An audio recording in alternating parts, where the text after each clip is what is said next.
welcome to Out in the Open. I'm Matt. And I'm Bevan. And we're here, we're queer, we're married. In this podcast, we dive deep, we encourage free thinking, and we explore the human experience with open minds and open hearts. We shed light on topics from all walks of life, sparking honest, open-minded, and sometimes challenging conversations. We're here to learn, laugh, and ponder all things human with a fiercely creative and queer through line, which guides us through each episode.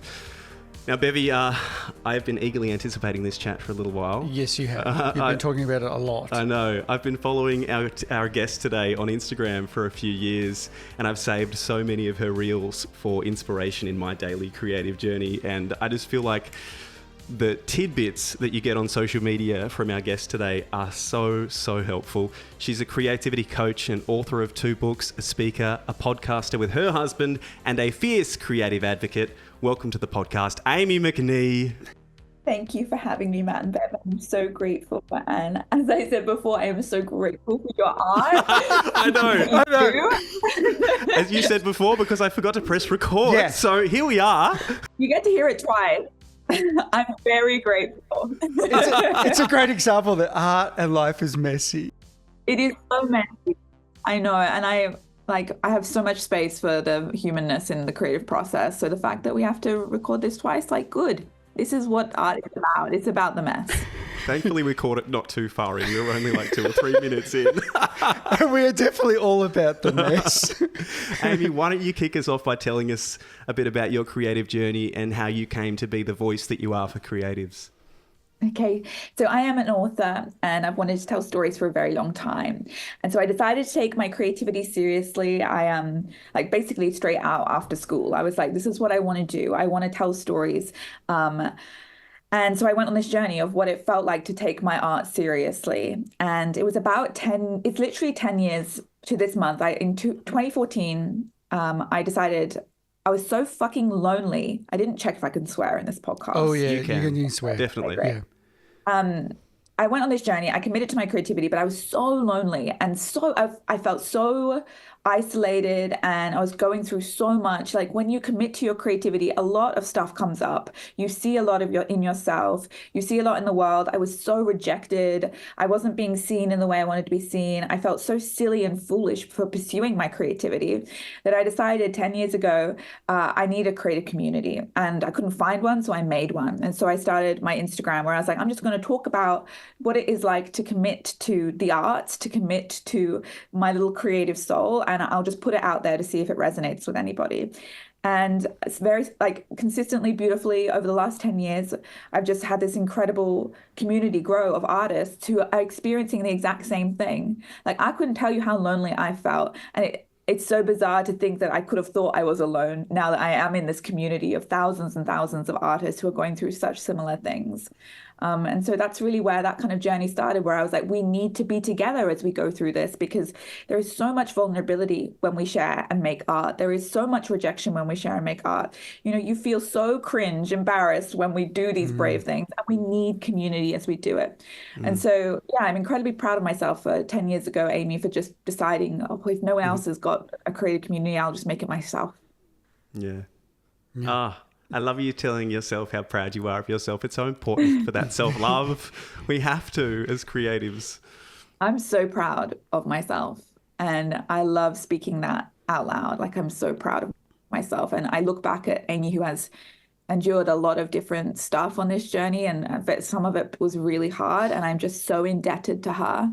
And she didn't know what was coming. She didn't know that I was going to make this work, but she just continued to stubbornly, resiliently chase storytelling and chase the arts, and I'm indebted to her. Yeah. I'm so grateful for this guy, who really, the start of me quitting my full-time job and creative freelancing as an actor and voice artist and really going down that journey 5 years ago now. I don't know if I could have begun without your love and support. I really needed you at that point in time. Yeah. I'm equally proud of myself too for what I've been through in the last 5 years as well. And you're right, you kind of rip yourself apart. You learn everything about yourself. And I don't know where that comfort is when you're comfortable working full time or whatever it is and not diving deep. for so long, Yeah. but when you have to, it's so confronting. It's so confronting. I'm so glad that you had each other. I think a lot of us feel like we have to do it alone. And I love that you had a partnership there where you could encourage one another because it's one of the bravest things we do as humans. And I'm honestly like, I love watching your love and I love knowing that you have each other's backs and pursuing what it is that's calling your name because we need support. Like, we don't have to do Mm. this alone. Yeah. Yeah, it's really hard because at the time I think because there's an age gap between Matt and I, and there was enough time for me to realise that if I was at Matt's age when I was 30, you know, I heard that call, but I didn't answer it. And I think, yeah, that was the conversation with him at the time saying, I'm not quite sure how this is going to work out, but we've just got to jump. Oh my God, so beautiful. As soon as Matt said that, I was wondering, Bevan, if this was a response to you not following your own Yeah, creative yeah. calling. Mm-hmm. Yeah. Yeah, and that destroyed Yeah, it just destroyed me, I think, because it leaves this echo of disappointment just sitting there and purging. And I think it often drives a lot of us that we don't realise because we haven't followed that creative path. And we often sit there going, I'm not quite sure why I feel this way. And it is often because there's this creativity that has been there for many of us in so many different ways that we just have not allowed that out. Mm. You Yeah. know, and we've just Yeah, not that's been able to so. explore it. I was talking about this the other day. I was talking to a creative who was in this very situation, like they just kept denying it. And I was looking at her and I was thinking, this denying your creativity is not a sustainable way to live. Like she was going to become ill, like something was Mm. going to go wrong. Like it's not sustainable to live a life denying our creative calling. And we think we can do it. We think we can press it down because it's the responsible thing to do. And it makes the most sense to just Mm-hmm. deny that part of ourselves. But it will chase you in the end. Like something will happen where it's like, this is not right. It's not a sustainable way to live. We need Mm. to pay attention to those creative callings. They Yeah. are such an holy and divine part of our life. And I think we've not really been taught that culturally. Mm.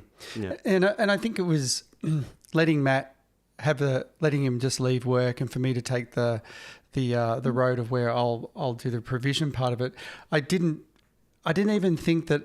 I sort of felt that letting Matt do that enabled me in a lot of ways, that I knew that my time would come. Well, Does I'm that so make proud of sense? you. We got to do a show together. Yeah. We acted on I stage know, for Hobart together. which ended up happening for me. I ended up doing some acting with Matt, which, you know, I just had that feeling at that beginning that it would open that floodgate for me by allowing him the release to do that. Does that make sense? I absolutely love that. I think that's been big part of my journey, Bevan, is like a big part of my life has been being that mentor, being that caregiver to other artists. And Yeah. when we give permission to others, we start realizing that we're not giving permission to ourselves, and it becomes almost more obvious. And so, yeah, I love that. I love that route. And I speak to parents a lot of the time who are like, I've encouraged my kids so much to chase their creative callings. And I'm like, okay, and when is that permission going to come back to you?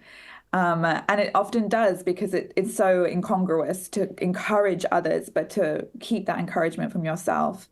Mm. Yeah, beautiful. I love that story so much. I feel like we're just going to be telling each other how proud we are of each other through this whole We episode. are all very proud of We're one all another. very proud. We are so proud. Amie, why don't you tell us about your books and your process for writing? Yeah. So I'm a historical fiction writer. Actually, you know what? I really genre myself down there. I'm not. I'm writing a sci-fi at the moment, but I write fiction. Cool.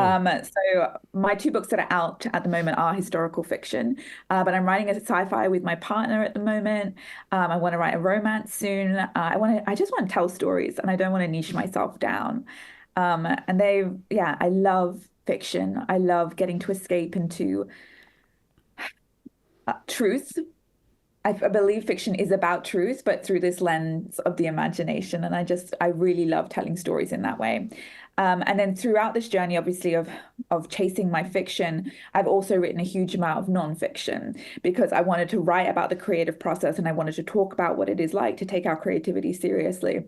And so I have my first big nonfiction book coming out next year called We Need Your Art, which is a little creative Bible for all artists, which is there to hold you, encourage you, champion you as you commit to your creative calling. It's got a selection of all my little love notes that I write on Instagram. And it's going to look at all the blocks, procrastination, perfectionism, imposter syndrome. But it's also going to look at things like, how do we prepare for our success? Like, how do we take care of ourselves as we go on this beautiful journey? So yeah, it's like a creative compendium for artists as we navigate this bizarre, beautiful, wonderful, strange path. I love that. Well, Amie, why do we need art? I mean, what does art and creativity do for us and our souls? Well, I could throw that question right back at you. Yeah. What does it do for you? Yeah. You can. I will. Hold on. Let me give me a few of my thoughts here. I've got a lot, but I think it's so neat to discuss. I really believe, I think I was kind of insinuating before, like creativity is the missing pillar of self-development. Like we're all about committing to exercise and, we're even getting on the train of like, meditation and mental health and nutrition. But for some reason, we're still not there culturally with understanding how important creativity in the arts is to human beings and how this is like what we've always been doing. It is innate, it is instinctual. And when we deny it, we're denying a part of our humanity. But we don't live in a world that really encourages the arts. It's seen as frivolous and silly and for kids or for the retired. But it is so meant for adults. Like art is meant for adults. Like it is a serious and important thing that we should be doing throughout our entire lives. I read a really cool book recently called Your Brain on Art that looks at it's like a collation of studies of what art does to us, to our brains, to our bodies. And it's fucking so juicy. Like it's basically, they call it like a magical pharmaceutical because the way that it impacts our bodies is like, it's not like Nurofen, which helps with pain. It like does so many different things and it impacts us in so many different ways that it's like this magical drug that it has helped with people with PTSD. It helps with chronic pain. It helps with inflammation. Like creativity is something that our bodies, our literal bodies, like it needs. So if you want to look at it in a really basic way, it's like creativity is like biologically needed for humans. But in so many other ways, it's the way we connect, it's the way we see each other, it's the way we improve, it's the way we encourage change, it's the way we move our world forward. Don't fuck with me about art, like it is needed, Absolutely. I love that. That could be a t-shirt. Don't fuck with me with art. It's needed. Absolutely. Yeah. We'll make your poster in the background there. I mean, a t-shirt. That's fucking great. Yeah, we need your art. Stop fucking around and make something. Yeah. My publisher were like, okay, so we're looking at like what cover we want for your book, and I just made them this, and I was like, this is what I want. And strangely, the Aussie publishers, they didn't want the word fucking, which is very interesting. So the Aussie publishers are getting stop messing around and make something, but the English are getting stop fucking around and make something. We're a bit more conservative here in Australia, aren't we? Yeah, I thought a bit boring. Yeah. Sometimes. It's bizarre. I thought for sure Aussies would want it. Fuck, we want it. Yes, we do. I know you want it. They want it. Want it. So, I mean, I will spend my whole life talking about why we need art. It's a big question. Why do you need art? Do you want to answer that, Bev? Go for it. It's true. I think it's like, for me, it's been difficult because I work in a really regulated sort of field. I work in aviation and art. I work in aviation as a regulator. So I'm in a technical environment. So art for me releases me. It gives me, it enables me to break out of that mundane or that very sterile environment. It frees me. It helps me to, see who I really am. Like it really does. It brings me back. And I was saying to Matt before, we were talking about play. The main thing that really got me when I got back to acting was about how I loved to play and I had to learn to play again. So art brings me back to my primal sort of childhood where I can feel I can be myself and play and show myself through a character or through something else. I still can be myself because I'm such a, I'm so regulated in my job. I really am. And I have to follow the rules and telling people how to follow the rules. God, I love that. I love that you have this outlet, which is like the opposite of what you have to do on a day-to-day. There are no rules. You can do whatever you want. Yes. In fact, the more mess you make, the better. Yes, and I can just be this rule breaker, and it just takes me and pops me out of that and makes me feel alive. Yeah. It is very liberating. And we know we've got to do it more. We moved back to Melbourne. We're in Tasmania, and it's been an interesting, and Matt will talk about this now, a little bit about this creative journey and coming here and hoping that, you know, and seeing what was going to bring coming to Melbourne. But it's been a very interesting year. So yeah, it's been a very interesting year, a hard year. Yeah. Okay. So well, your turn. Sure. Right. Well, look. Yeah, your turn. For me, I always have just been so confused by life. I think. What a fucking sentence! I totally resonate. I've just been confused totally by life. Like, or it just. I mean, I've never felt like I really fit in. I'm gay, and you know that was hard in a small conservative place where I came from. So you know, going through that journey in my 20s, and then I always wanted to act, but I never had the.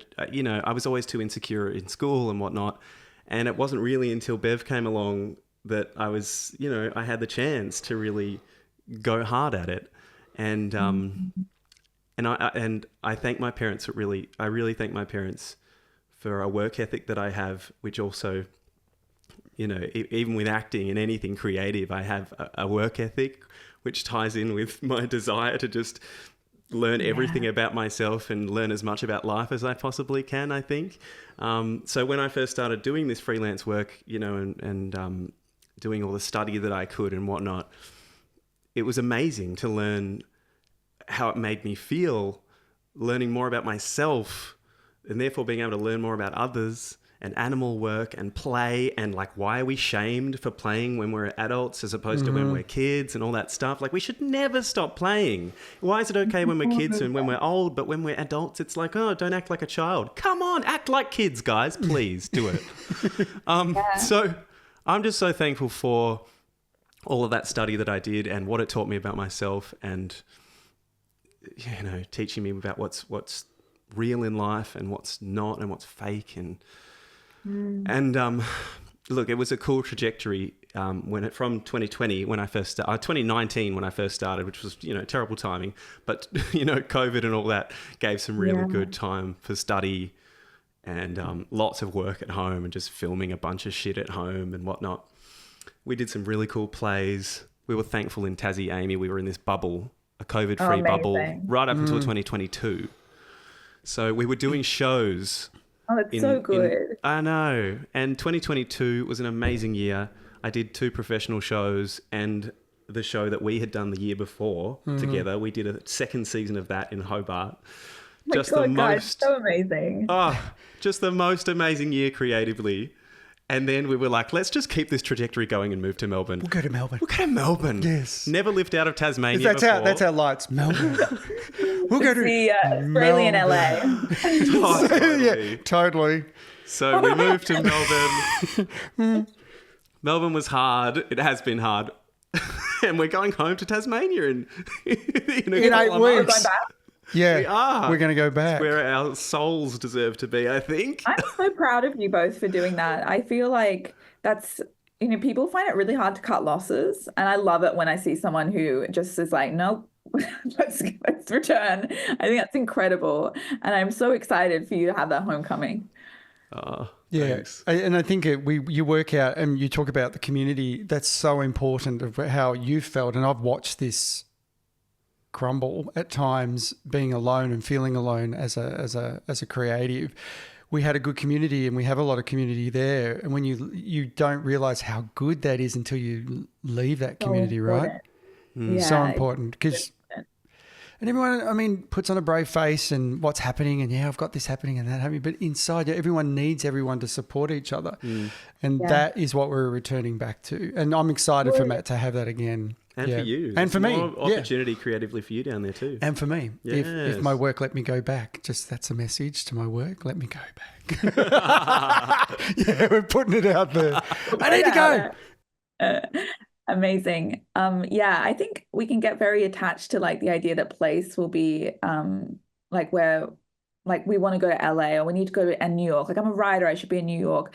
But understanding that we have a huge amount of creative power to create wherever the fuck we are, you know, and we need community and we need to be in places that make ourselves feel safe, I think, so that we can do the really daring creative things. Correct. So yeah, I feel like find where it feels good and make the creativity come to you. Like make the art. You have a lot of power. Like you don't need Melbourne. We don't need LA. I don't need New York. Like we're creators and we can create wherever the fuck we end up. Yeah, that's powerful, and it is also in the respects of your life. Someone used to tell me, you know, grow your own garden. Let the butterflies come to you. You know, be that flower. Exactly. Be that flower. Let those butterflies come to you. I love that. Yeah. So we're going back to grow a garden. Yeah, we are. Amazing. Are you guys Hobart based, or will you be Hobart based? We will be. Yeah, that's home. And also, like, what a very cool microcosm of art. Like, love that way. Absolutely. Very cool. Absolutely. Yeah. Amy, you touched on this before, but talk to us about pushing on to create with courage and bravery and self-love, even when there isn't recognition for your work. Yeah. Fuck, it's hard. I want to acknowledge that.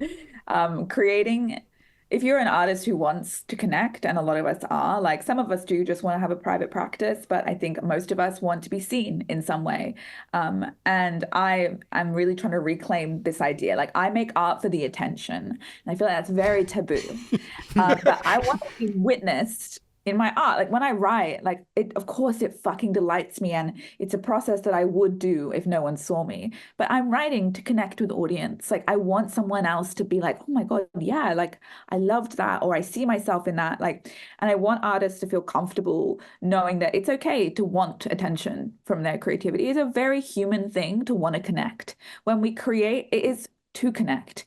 And so I really want to get rid of that stigma of it. It's embarrassing or shameful or egotistical to create to connect. I think there are a lot of stories at the moment and they're really valid and they have some, there's something to them about only creating for yourself, which I think is valid. We've got to make sure that the audience don't sway how we want our art to make. We can't always be, you know, creating to please. But I think creating to please and creating to connect is kind of two different things. So I really want to embrace the artist who does create for the attention. And I also want to take care of the artist who wants to connect, but is not connecting right now, because creating when there's silence and when you're being rejected is so hard.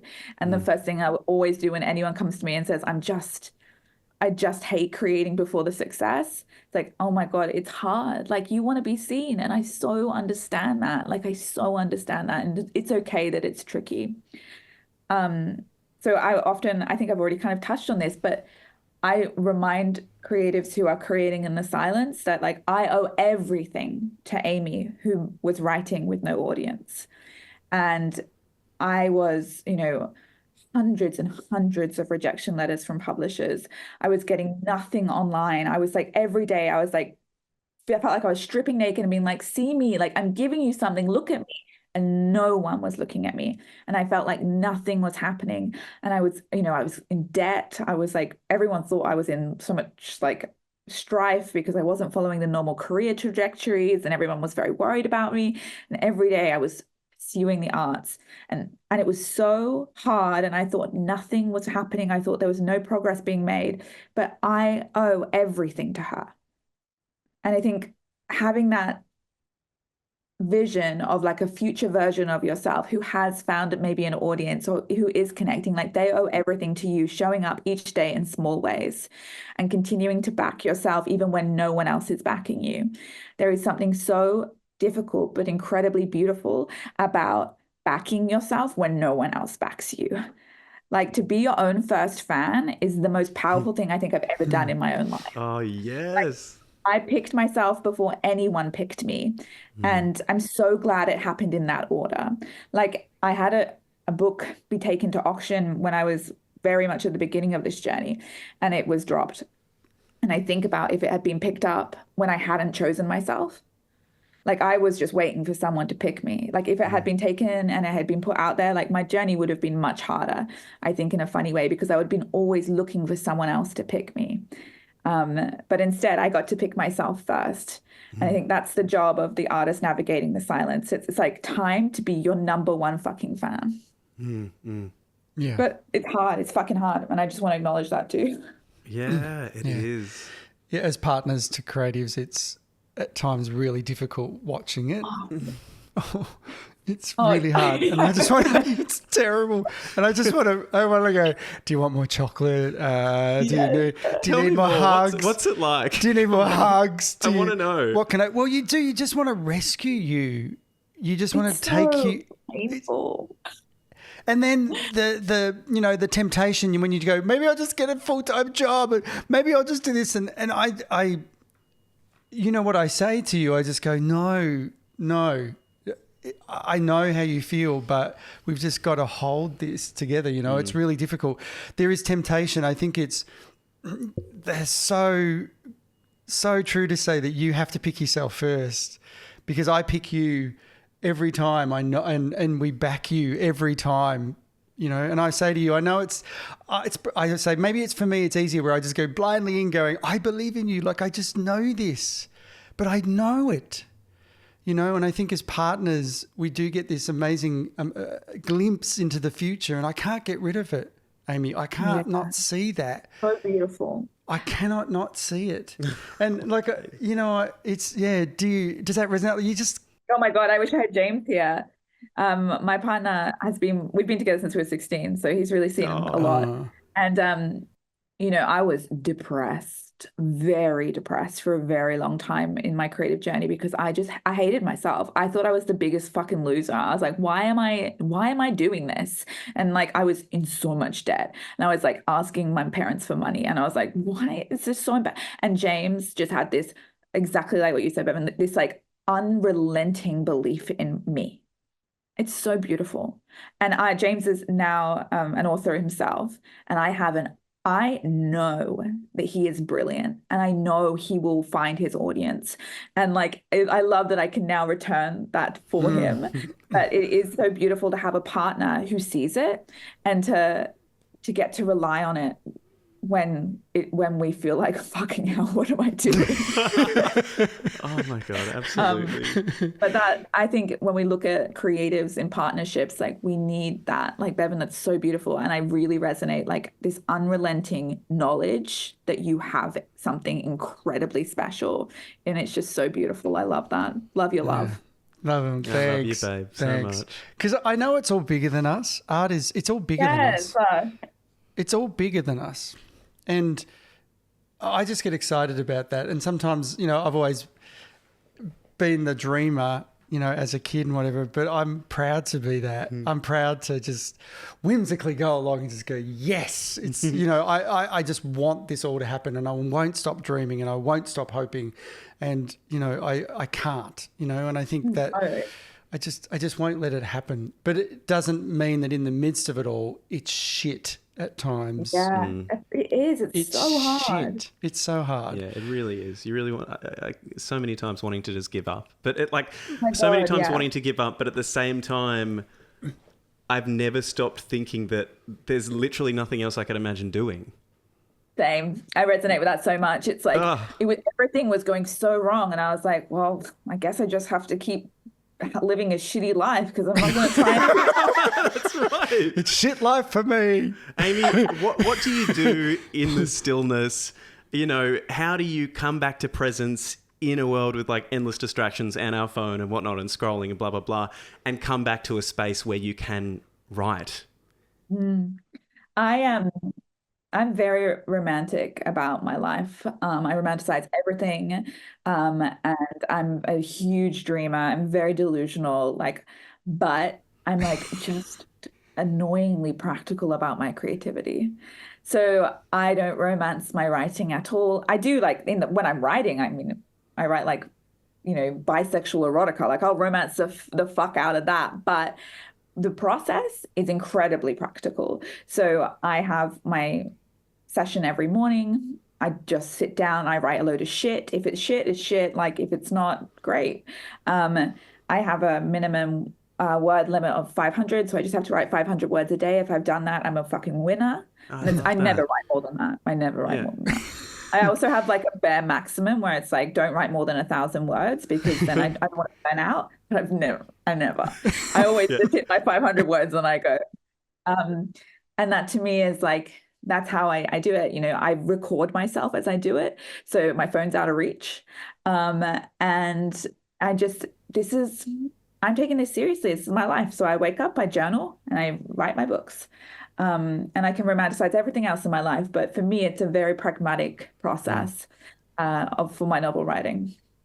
Does your journaling become what your novels are, or is your journal more personal about your life and just, just words on paper?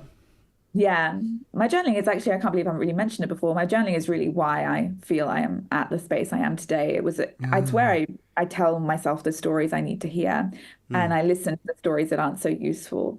So it was like, I actually know that date. It was April 16th, 2018. So when everything started to change. I'd been rejected by this publisher. They had dropped my book. I was in like tens of thousands worth of dollars of debt. I just moved in with my in-laws, and I was like, and I had lost my job because I'd worn slippers to my waitressing work. And I was at this cafe. I put like a coffee and breakfast on credit card. I was like, I fucking hate myself. And I just decided I'll journal.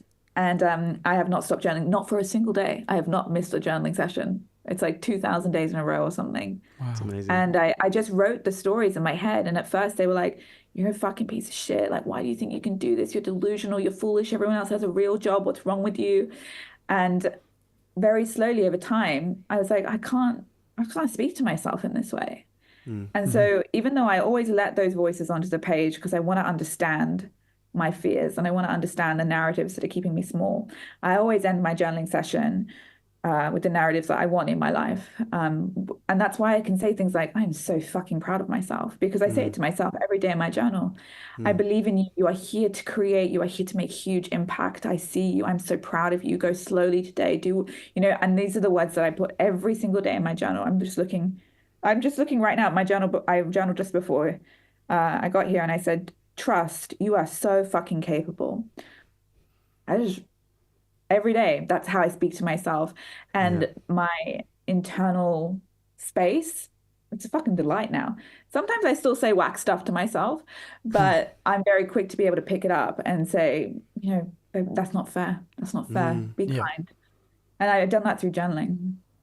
And that does require dedication and commitment, because it can get really nasty in here. And if you let it, it'll just keep spiraling, right? So you have to practice it. It's such a practice. When you look at, like, I have all my journals, and you look at the way I spoke to myself. So fucking mean. And I can't, of course I was deeply depressed. The way I was speaking, oh my God, and it was years. It took a long time for me to really shift these narratives because they were so ingrained. Like, these neural pathways were worn. But it did change. And, there's really cool research behind journaling and how it does change the way we think. So yeah, I do that every time, every day. It's my first thing I do. Cool.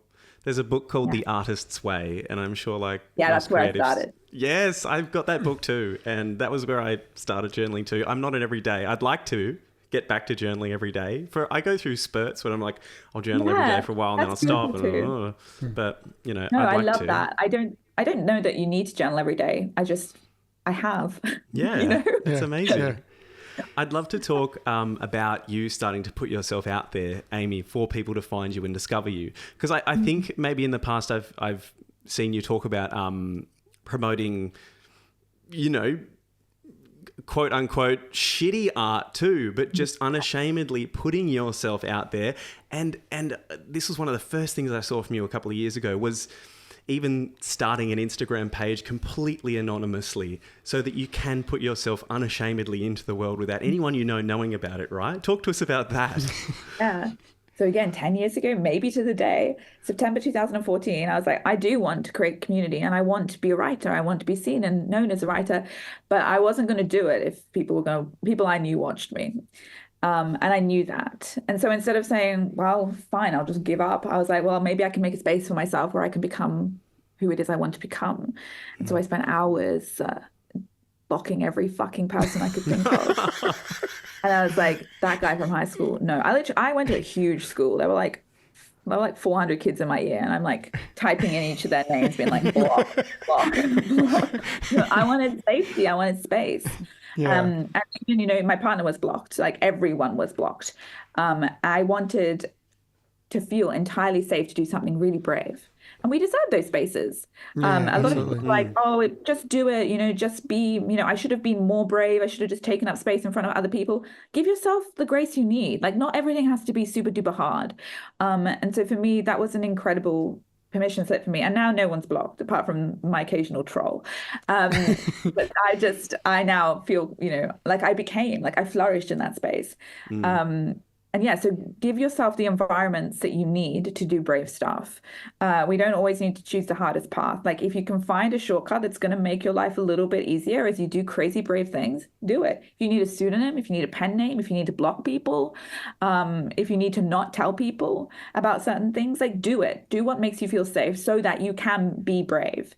But yeah, this was my first step in taking up space and saying, I am an author, I'm a writer, I'm a storyteller, witness me. And yeah, that journey has continued, and I've learned so much along the way. And I want to be seen in my mess. So yeah, I share shitty art. I share myself in the mess. Like, I let myself be witnessed in all stages of this journey. And honestly, in a very strategic kind of like business lens, it works. People don't want immaculate shit anymore. Like, artists can be witnessed in their mess, and it's beneficial, I think, to us and to them. Well, it's seeing people's true soul, isn't it? I mean, it's seeing us naturally as opposed to how we present ourselves to the world, because we're always kind of presenting in a way and whatnot. Yeah. And artists, we get to see ourselves through art in a beautiful, pure way, and we have to. Yeah, I agree. Like, art's vulnerable, so let us be vulnerable. And I always see the blessing in it, A, being gay, and B, we have the age gap. It puts us in this vulnerable state in lots of respects to flourish. And I always see it like that. I know that, we could hide behind, lots of things, but I love that it pushes us to the foreground to say, hello, we're here.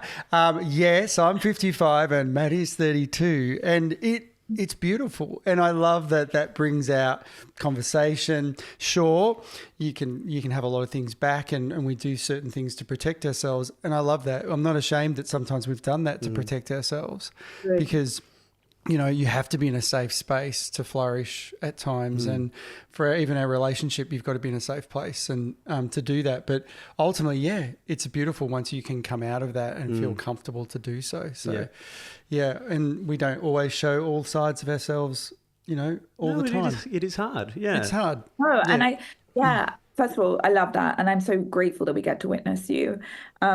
And I think, secondly, you're right, is that we don't need to be witnessed in all of ourselves. I think we can get too into it when we say, oh, be messy. It's like, I don't need you to know everything about me. I don't need you to see every part of me. Like,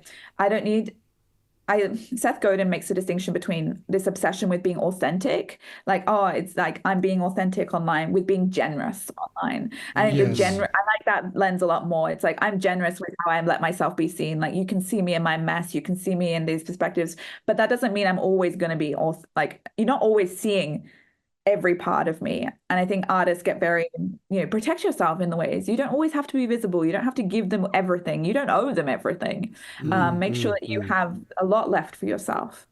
Yeah. Yeah, it's true. A lot left for yourself to drink from that beautiful cup that you've made for yourself and for those people that are around you. Yeah, yes, for sure. What you said before as well, being brave, as like, I learned a few years ago as well, like when I started doing my acting training. I remember one of my first acting coaches, who's just this most dear, beautiful woman. She was our second episode of season 1 of what used to be Two Gay Peas in a Podcast, now out in the open. Penny McDonald. She said to me, darling, you are an actor and you need to tell yourself that you're an actor. You're not waiting for a reason to say, I'm an actor now that I've done blah, blah, blah, blah, blah. You are, and you have to tell yourself that you are in order to put yourself in a place where you can be seen as that and be taken seriously and get jobs and do work, because you have to believe it so strongly. First. You have to pick yourself first. Yeah, you have to coronate yourself first. Yeah. I think we wait a lot of the time. And I like to say that we're living in the age of the artist without permission. Like, we used to really have to wait. Like, I can't call myself an actor unless I've been in like a full length, feature film. I can't call myself a writer unless a publisher has picked me. Like, that age is done. We're done with, being controlled and like manhandled by these gatekeepers. It is the age of the artist without permission. We get to put the title on our own head. If we're doing the work, then that's what we are doing. Like, I am an author, I'm an artist, and I always really deeply encourage us to claim those titles for ourselves. Like, hold a coronation. Like, it is, you have to put that title on your own fucking head. Do not wait for anyone. Like, why are we waiting for people? Like, we're doing the work. Yeah. Yeah. And Amie, talking about backing ourselves, sharing your art more than once, right? You're a big advocate for that. Yeah. Yeah. I mean, fuck, it's hard. Like, we do the vulnerable thing of making the art, then we have to fucking share it. Like, it's a lot. And not only that, Amy's out here saying you have to share it loads of times. Share it more than once. Yeah. I speak to too many, I work with a lot of authors, and they're like, they finish their book and then they share it and they're like, oh, no one's buying it. I'm like, you shared it once. Yes. We have to be unrelenting champions of our own art, and this reluctance for the artists to back themselves. They're like, oh, I don't like to market, or I don't want to seem egotistical. I'm like, this is the job of the artist, and I'm so sorry if that's not exactly what you thought you signed up for. We make the art, then we fucking champion the art. And that means sharing it multiple times. It means telling people what you're proud of. It means taking up space. And a lot of artists have a lot of problems with that. But I think it's true. And I think it's also incredibly beautiful. Again, like, we're our own first fans. Like, we have to be the ones that back. Like, why should anybody else want to back our art if we don't want to back our art? Why should anyone else want to, like, partake in our art if we don't even really want to partake in our art? Like, it's our job, and it's a beautiful job, and we can do it in our own way. We don't have to, we don't have to adhere to, like, the marketing advice of, some boring book you've read. Do it your way, but make sure you fucking do it. Yeah. Yeah. And the more we tell ourselves that we love ourselves, and the more we back ourselves, the easier it will be to post something from ourselves with pride more than once, I suppose.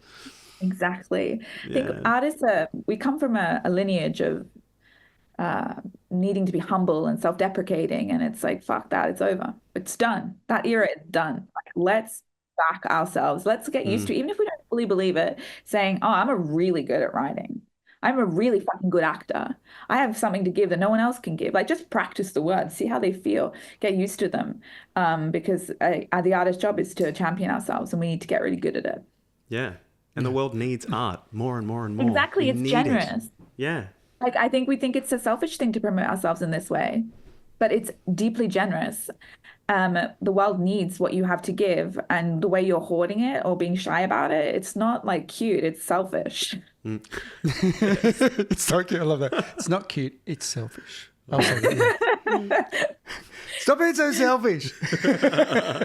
Just give it. Honestly. Now, you and your hubby on your podcast, what's the podcast called again? The Unpublished Podcast. The Unpublished Podcast. That's a great name. Yes. We had some shitty ones before we changed it, but it was okay. Yeah. One of them was the Conversation Sluts. That was an option for our second season name. Yeah, good, yeah, huh? yeah, I know. Yeah. We should have gone with that one. It wasn't so family friendly, but yeah. Conversation sluts. Amie, what do you think? I mean, I brought this up because I know you guys did an episode on AI and whatnot, and the future of AI and art. Where are we going with this, do you think? I'm just, like, disgustingly hopeful. Pisses people off. Have to be. I refuse to be anything else. Awesome.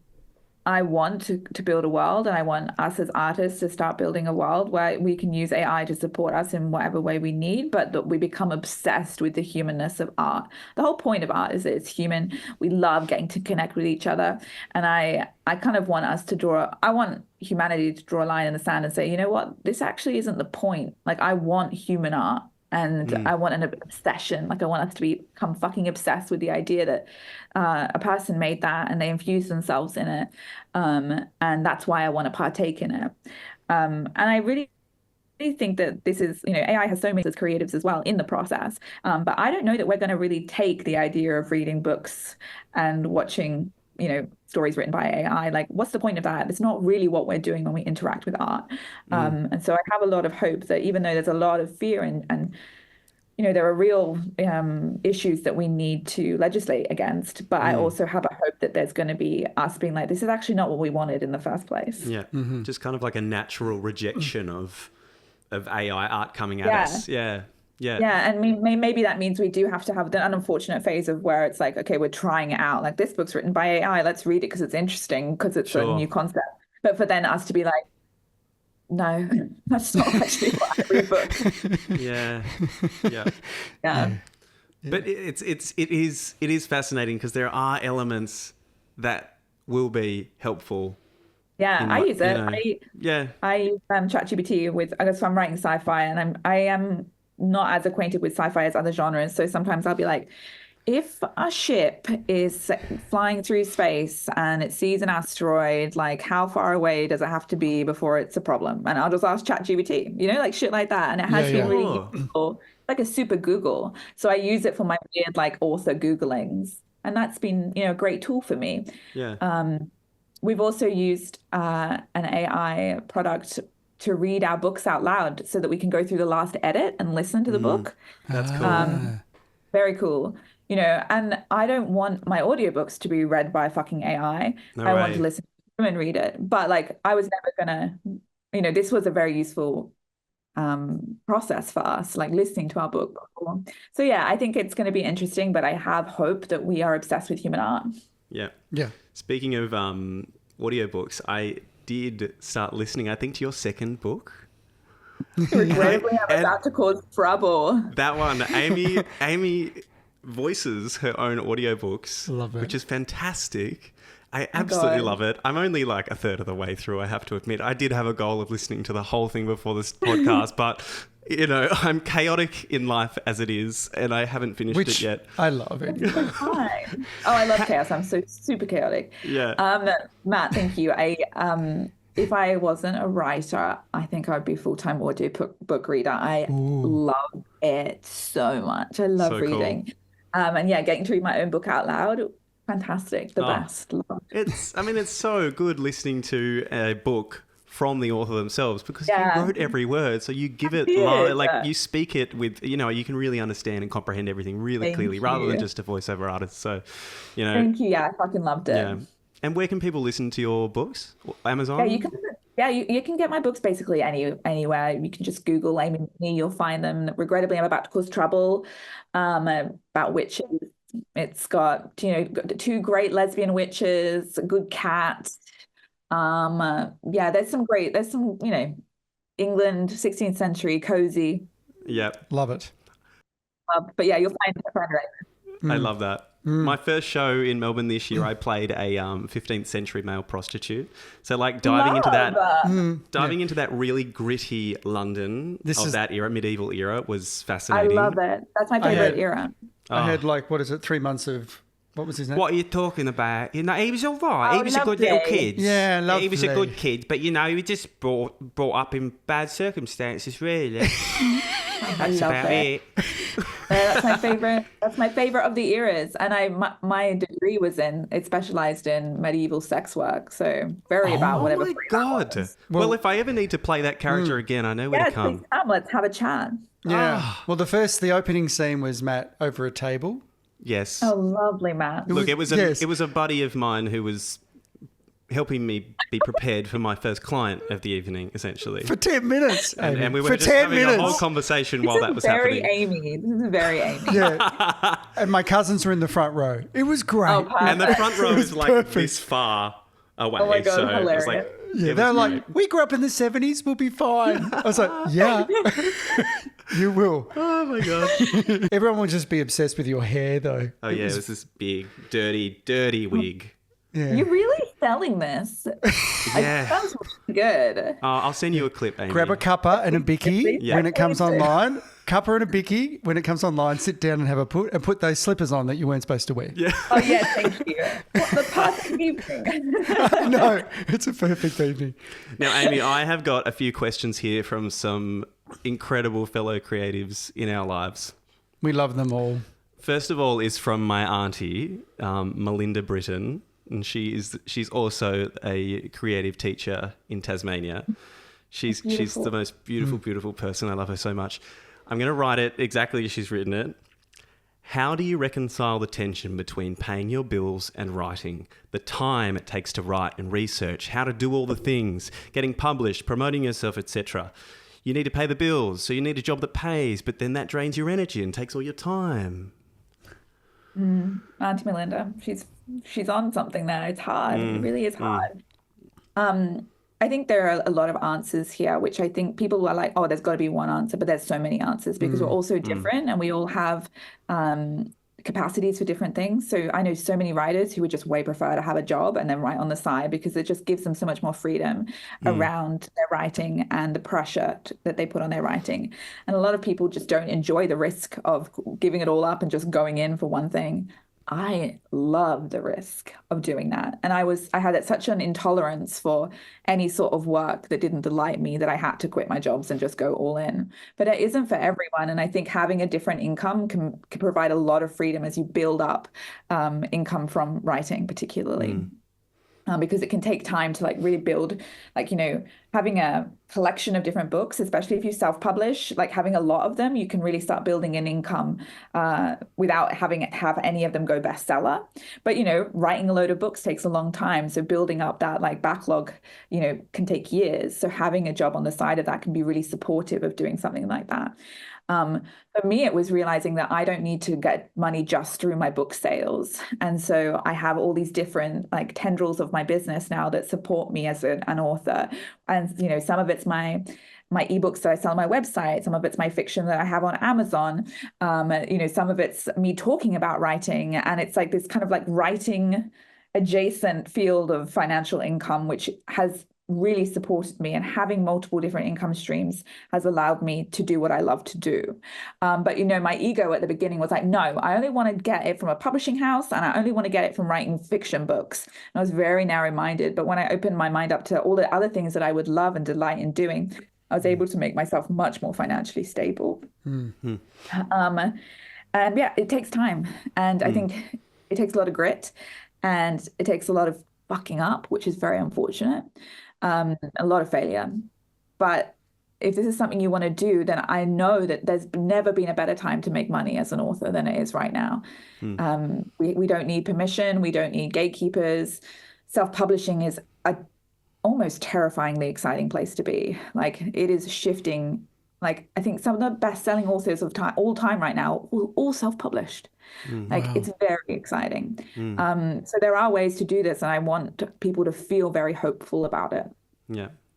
I resonate with you talking about going all in. Like, that terrifies the shit out of me. My anxiety goes through the roof when I don't have an income for a point in time. So for me, I definitely find I have to, like, I'm working at a bakery on weekends at the moment, which I love, and it fills me up as well, and doing some freelance graphic design work and having some income just settles me to the point where then I can be creatively free in the rest of my time. I think so many of us feel like we have to quit everything, but then the stress, like they say, your IQ drops like a ridiculous amount when you're financially stressed. So like you just don't have the freedom if you're feeling that financial pressure to be the best creative that you can be. And so understanding that, like, also as artists, all work helps the artistry, like whenever time off, like the bakery serves you as an actor. I know it does, like all of these experiences serve us as creatives. So understanding that we're not entirely sacrificing that time from the arts. It can contribute to us as artists and to our creations in the future. Yeah, it's great advice. All right, I've got two more questions here. From Brett Rogers, who is one of our dearest friends. He's an actor in Tasmania. He said, do you have a close community of fellow creatives? And if so, how do they help your process? And what would you suggest to creatives who feel like they are floundering alone? My first thing is, like, I see you and I'm so sorry that you feel alone, because you deserve community and support because you're doing something really important. I think we forget that. It's really important. You deserve support as you do this.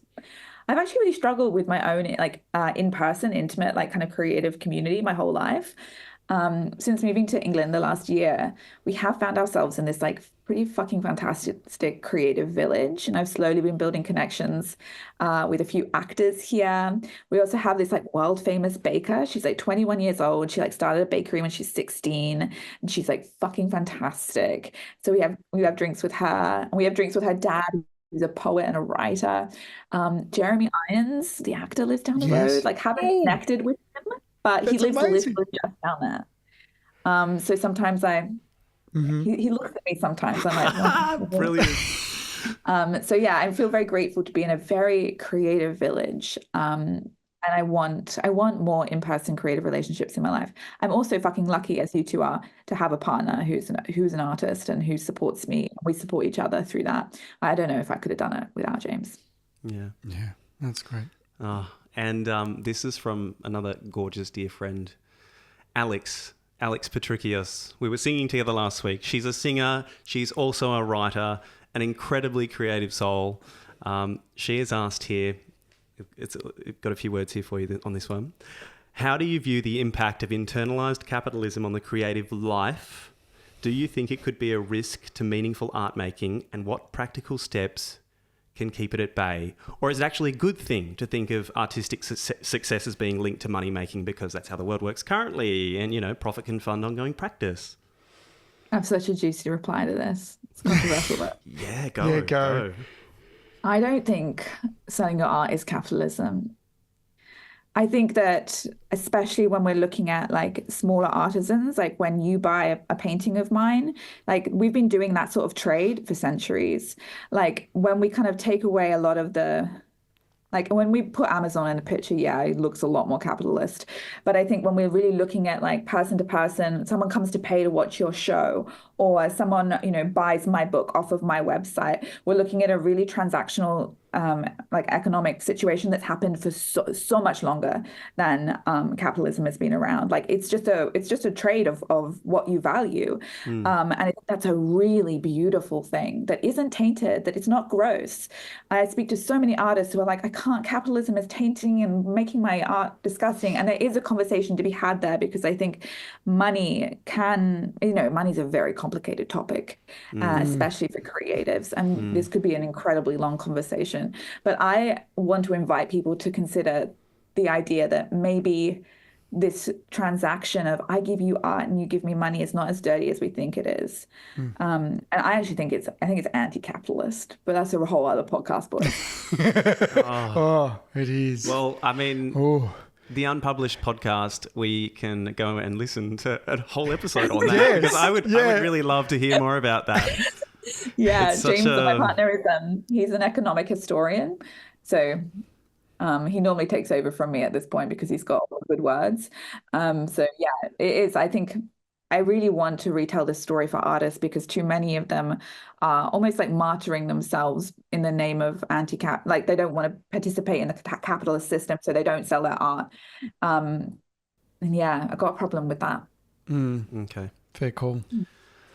Well, this has been such an incredible chat. And Amie, if you have any final thoughts or words, if you had anything else you wanted to leave us with today, is there anything? I want to say, kind of like come around full circle and say, I'm so proud of us. Like, yes. I'm so proud of us. I love us. I love what we're doing for this world. I want us to remember that we're changing the world in very good ways with our art, even when it feels like nothing's being seen, nothing's really happening. We're doing an incredibly important thing for our communities, and I'm just very proud of us for being so brave and doing the thing that calls our name. Yes. Yeah. We love you, creatives. Thank you for joining us on our podcast today. Amie and her wonderful husband James have their podcast, The Unpublished Podcast. Have a listen. You can find Amie at Inspired to Write on Instagram.